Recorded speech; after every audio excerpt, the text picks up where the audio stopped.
English short stories. Finding her voice. Maria's heart hammered against her ribs every time she even thought about speaking in front of a crowd. For years, she had stayed silent during school presentations, letting her classmates take the spotlight while she hid in the shadows of her own anxiety. The fear was a heavy weight, limiting her potential and keeping her ideas trapped inside her mind. One chilly Tuesday evening, realizing that this phobia would hold her back forever if she did not act, she finally decided that enough was enough. She took a deep breath, opened the door to the local community center, and officially joined the debate club. Her first few weeks in the club were incredibly challenging, pushing her far outside her comfort zone. During the initial sessions, Maria could barely manage to stand up without her knees shaking violently and her voice cracking.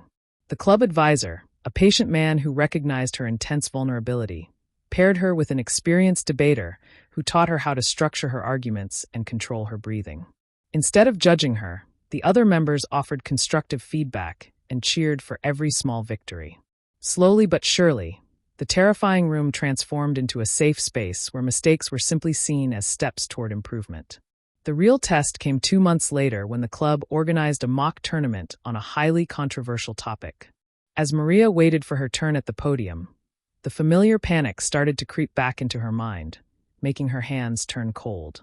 However, instead of letting the fear paralyze her this time, she looked down at her carefully organized cue cards and remembered all her hard work.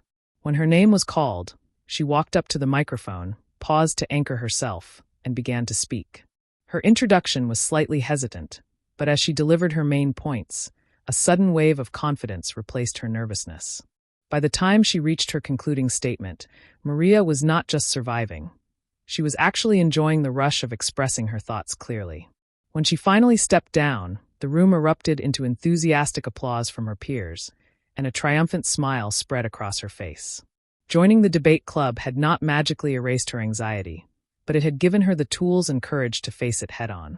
She walked out of the building that night knowing that her fear no longer controlled her, and that her voice was a powerful asset worth sharing with the world.